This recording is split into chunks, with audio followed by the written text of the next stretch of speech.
481 Jangan memutuskan pernikahan. 9. Su Zijin tidak menyangka bahwa begitu datang, Leng Xicheng akan mengangkat tangan dan menamparnya.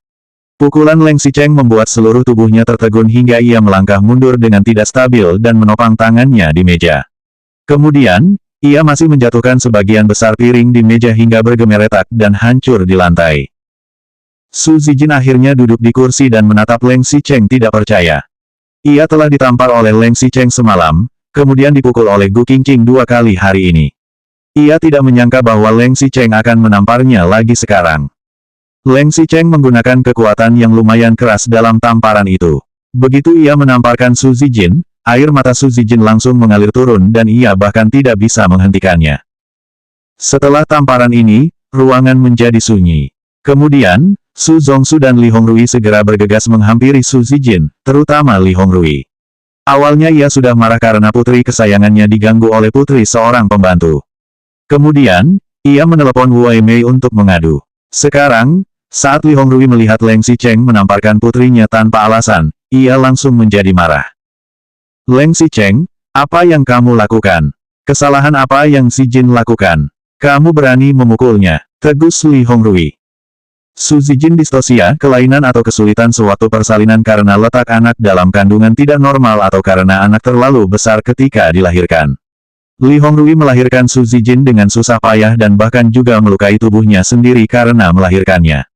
Bahkan jika mereka sanggup untuk melahirkan satu anak lagi di luar negeri saat itu, alasan ini juga yang membuatnya tidak bisa memiliki anak lagi. Juga karena alasan ini, suami dan istri tersebut sangat menyayangi anak ini. Su Zijin juga merupakan putri bungsu dari keluarga Su. Paman dan bibi hingga kakak sepupunya, Su Zipei, pun sangat menyayanginya. Li Hongrui tahu putrinya sombong, tetapi memangnya mengapa dengan itu. Putri pembantu dan keluarga mereka tidak berada dalam dunia yang sama. Li Hongrui tidak peduli sebelumnya karena merasa tidak ada konflik. Tetapi, karena Gu Qingqing benar-benar berani memukul putrinya, maka itu akan berbeda. Aku memukulnya. Leng Xicheng meliriknya dengan ekspresi dingin. Ketika tatapannya tertuju pada Su Zijin, tatapan itu bahkan masih bertambah sedikit emosi tegas. Aku memukulmu, itu untuk kebaikanmu. Apa? Sekelompok orang yang berada di sana langsung tercengang ketika mendengar pernyataan Leng Xicheng yang membalikkan hitam dan putih.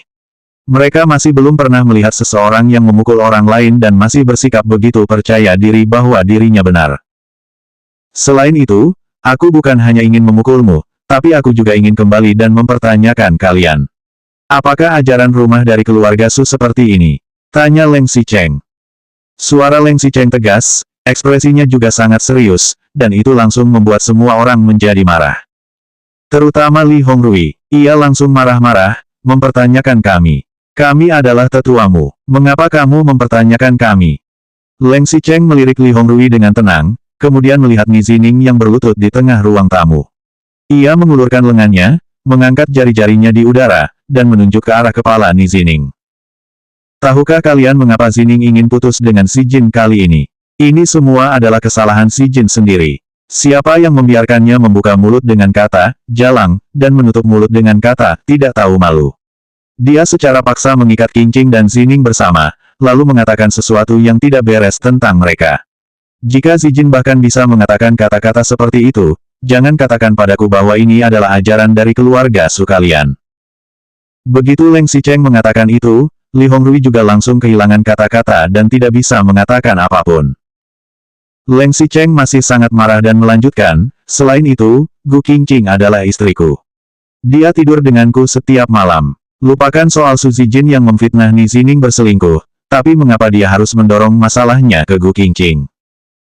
Leng Xicheng masih belum selesai, aku adalah suami Qingqing. Jika dia mengatakan Gu Qingqing dan Ni Zining berselingkuh, bukannya itu berarti dia juga mengatakan aku membiarkan istriku main belakang. Siapa yang harus aku pukul jika tidak memukulnya? Aku memukulnya itu juga termasuk ringan. Jika pewawancara masih di sana kemarin, akan jadi seperti apa nantinya jika disebarkan keluar? Apakah kalian pernah memikirkan itu? 482 Jangan memutuskan pernikahan. 10. Begitu Leng Xicheng berbicara seperti itu, seluruh ruangan langsung menjadi sunyi.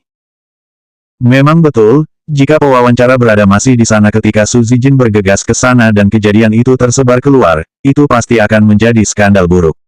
Istri Leng Xicheng merayu tunangan Su Zijin. 3 keluarga itu akan ditertawakan karena skandal buruk ini. Sementara itu, matanya Ni Zining yang berlutut di tengah ruang tamu malah tiba-tiba berkedip saat mendengar kata-kata, "Dia tidur denganku setiap malam." Ada sebuah emosi yang sulit dijelaskan memenuhi hatinya. Begitu juga dengan Su Zipei yang pandangannya sedikit gemetar. Bahkan meskipun ia tahu Leng Xicheng dan Gu Qingqing telah menikah selama 3 tahun, dan pasti tidak mungkin tidak terjadi hubungan dekat, tetapi ia merasa bahwa mengumumkan fakta ini bersamanya di depan umum masih akan membuat hati orang menyusut secara rumit. Tetapi, Su Zijin tetap membela diri, tetap saja tidak boleh memukul orang. "Aku tidak memukul orang, aku sudah menahan berapa kali," kata Leng Xicheng, lalu melirik Su Zijin hanya selama sedetik, sebelumnya dia mengeluh secara pribadi. "Aku sudah mengingatkannya untuk lebih hati-hati. Tapi, kali ini ribut di depan orang luar hingga seperti ini. Apakah lain kali kamu ingin segera tampil di televisi nasional dan mengumumkannya ke seantero negeri? Betapapun kamu tidak menyukai Gu Qingqing, dia juga adalah istriku. Jika kamu mengatakan dia memiliki hubungan dengan Ni Zining, apakah kamu memiliki bukti?" tegur Leng Xicheng. "Aku," Su Zijin sontak membeku. Ia memang tidak memiliki bukti. Selain itu, ia hanya tahu bahwa sejak Ni Zining kembali ke Tiongkok, sejak ia bertemu dengan Gu Qingqing, perlahan-lahan terjadi perubahan dalam pikiran Ni Zining. Su Zijin tidak ingin menyalahkan Ni Zining, jadi ia hanya bisa menyalahkan Gu Qingqing. Selain itu, di dalam hati Su Zijin, Gu Qingqing adalah orang yang selalu rendah diri dan pendiam. Ia hanyalah pembantu di rumah mereka, orang yang diperintah olehnya sesuka hati pun tidak berani mengatakan tidak. Kebahagiaan Su Zijin, Gu Qingqing yang mencurinya. Gu Qingqing juga mencuri sesuatu yang seharusnya menjadi milik kakaknya. Kemunculan Gu Qingqing juga masih mengacaukan hati Ni Zining. Bagaimana bisa Su Zijin tidak marah? Li Hongrui masih ingin mengatakan sesuatu, tetapi Su Zipei dengan cepat maju untuk menenangkan suasana. "Bibi, apa yang dikatakan oleh si Cheng juga tidak salah. Zijin memang melakukan hal yang agak keterlaluan sebelumnya. Saya juga mencoba membujuknya, tapi dia tidak pernah mendengar bujukan saya."